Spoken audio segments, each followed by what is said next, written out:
বন্ধুরা, এবার আমরা আসলাম সোমরা বাজারে সুকুরিয়া গ্রামে আনন্দময়ী মন্দিরে। একটি ছোট লোহার গেট দিয়ে কোনো রকমে প্রবেশ করে মন্দিরে পৌঁছালাম। আস্তে আস্তে এক দু পা এগিয়ে যেতে যেতে মনে হলো সবুজ ঘাসের চাদর বিছানো, তবে চারিদিকের পরিবেশ খুবই সুন্দর। এই সুকুরিয়া গ্রামেই মৃণাল সেনের আইকনিক ছবি অকালের সন্ধানে জাতীয় পুরস্কারপ্রাপ্ত ছবিটি এই সোমরা বাজারে শুটিং হয়েছিল।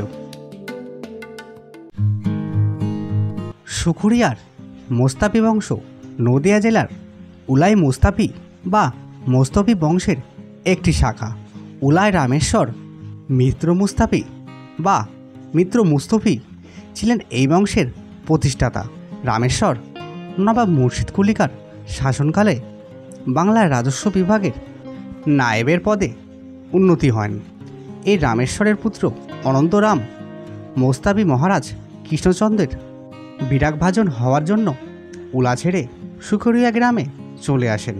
তার দাদা রঘুনন্দন শ্রীপুর বর্তমান বলাগড়ে বসতি স্থাপন করেন। সুকুরিয়ায় মন্দিরগুলির মধ্যে আনন্দময়ী কালী মন্দির উল্লেখযোগ্য। 1813 খ্রিস্টাব্দে বীরেশ্বর মুস্তাফি মন্দিরটি নির্মাণ করেন। উঁচু ভিত্তিবিধির উপরে স্থাপিত দক্ষিণমুখী মন্দিরটি 25 রত্ন শৈলীর। ত্রিতল মন্দিরটিতে মোট 25টি চূড়া দেখতে পাওয়া যায়।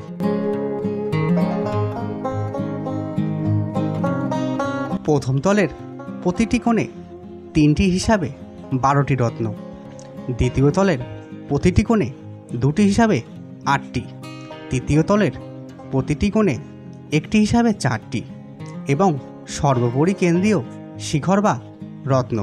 এই ধরনের 25 চূড়া মন্দির পশ্চিমবঙ্গে আরও 4টি রয়েছে।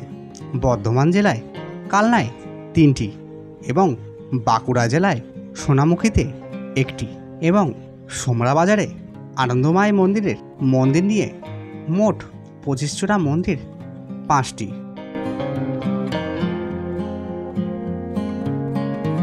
1897 খ্রিস্টাব্দে ভূমিকম্পে এই মন্দিরের সর্বোচ্চ 5টি চূড়া ক্ষতিগ্রস্ত হলে সেগুলিকে আবার নতুন করে স্থাপন করা হয়।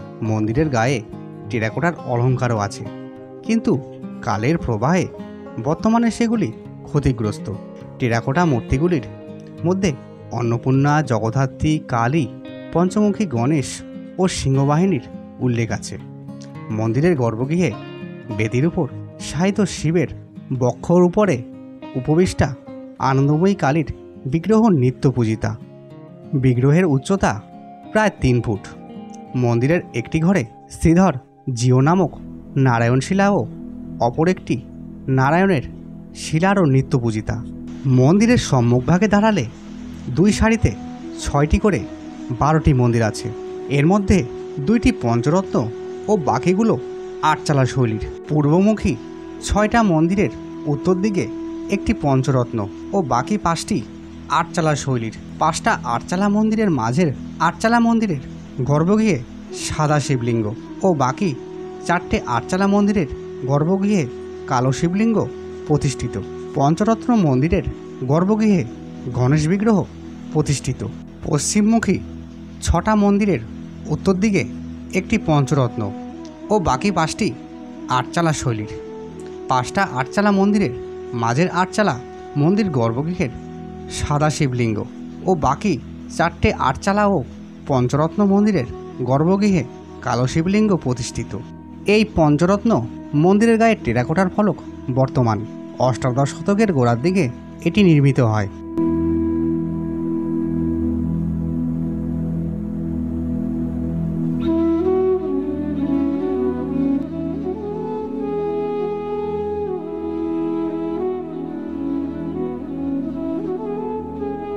বন্ধুরা, আমরা যখন এই মন্দিরে এসেছি তখন সন্ধ্যা আরতি চলছে। বেশ কিছুক্ষণ দাঁড়িয়ে সন্ধ্যা আরতি দেখলাম। তারপরে মন্দিরের পূজারী আমাদের হাতে প্রসাদ দিল।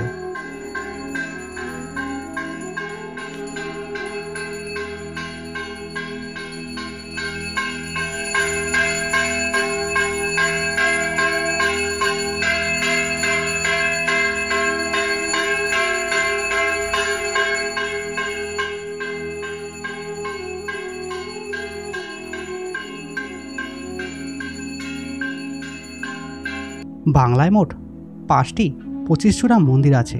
বাকি 4টি মন্দিরেই শাক্ত মতে রাধাকৃষ্ণের পুজো হয়। হুগলির সোমরা বাজারে এই একটি মন্দিরেই শক্তিমঠে মা আনন্দময়ী কালী রূপে পূজিত হয়ে থাকেন।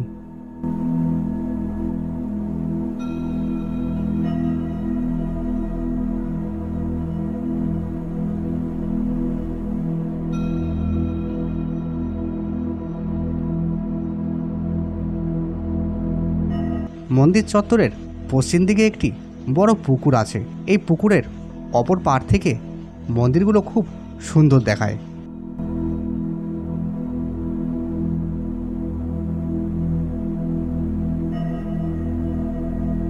বন্ধুরা, এবার আমরা চলে আসলাম মুস্তাফি বংশধরদের তৈরি আরও একটি মন্দিরে, হরসুন্দরী মন্দির।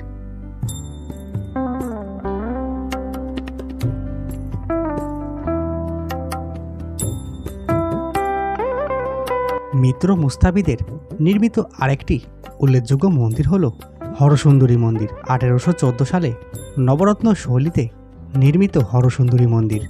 মন্দিরটি 1897 সালে এক ভূমিকম্পে মারাত্মকভাবে ক্ষতিগ্রস্ত হয়েছিল। এই মন্দিরের চারিপাশে 7টি ছোট ছোট মন্দির রয়েছে। শোনা যায় একসময় একটি বিশাল দ্বিতল প্রবেশদ্বার ছিল। মন্দিরে প্রবেশের সময় শিঙা এবং ঢাকঢোলের শব্দে মানুষদেরকে স্বাগত জানানো হতো বলে এমন একটি কথা শোনা যায়।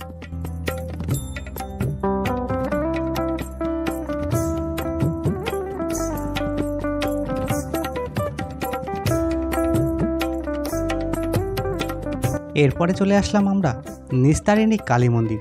1847 সালে কাশীগতি মিত্র মুস্তাফি কর্তৃক নির্মিত নিস্তারিণী কালী মন্দিরটি নবরত্ন শৈলীর একটি চমৎকার উদাহরণ। এই মন্দিরে একটি নাট মন্দিরও ছিল, যা ভেঙে পড়েছে এবং মন্দিরের সামনে কেবলমাত্র কয়েকটি স্তম্ভ বর্তমানে অবশিষ্ট রয়েছে।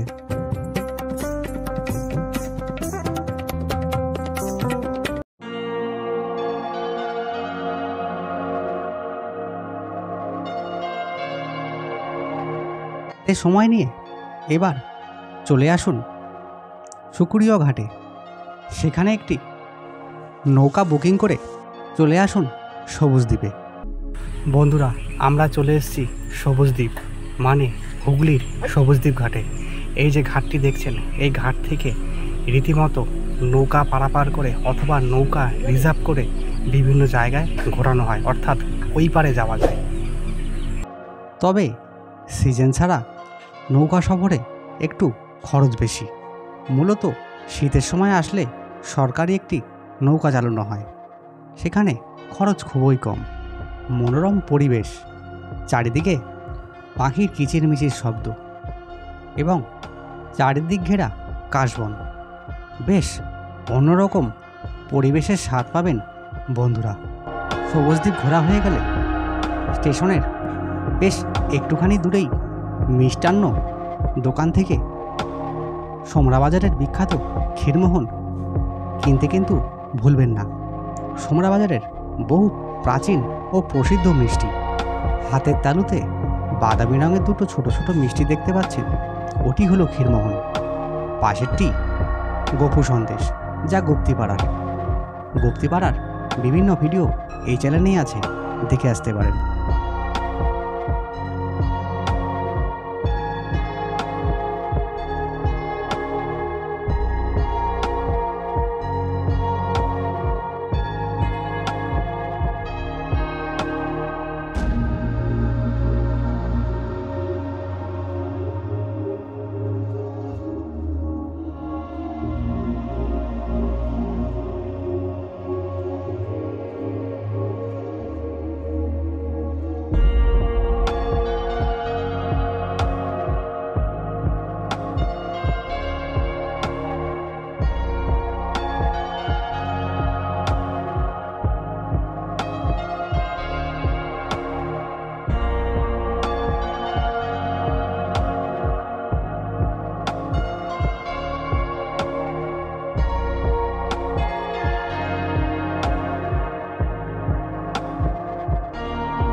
বন্ধুরা, এই দ্বীপের সমস্ত গাছপালাগুলোকে দেখতে দেখতে এই সবুজ দ্বীপের সৃষ্টির কথা নিয়ে একটু আলোচনা করা যাক।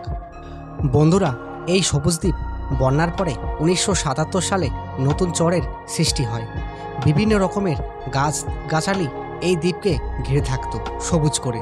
যেহেতু সবুজে ঘেরা এই দ্বীপ, তাই সবুজ দ্বীপের নামকরণ হয়। 1990 সালের পর আমাদের রাজ্য সরকার এবং হুগলি জেলার যৌথ উদ্যোগে ট্যুরিস্ট স্পট হিসাবে গণ্য করা হয়।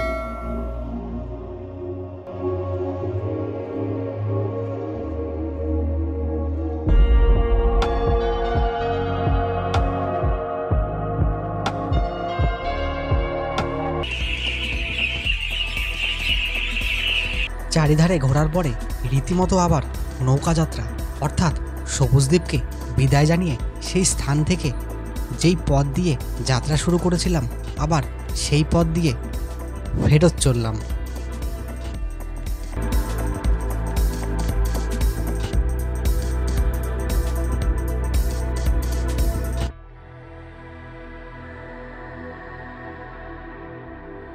প্রায় সন্ধ্যা নেমে গেছে।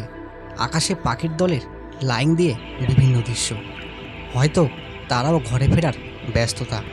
এই সুযোগে বেশ কয়েকটা প্রাকৃতিক দৃশ্য ছবি সংগ্রহ করলাম।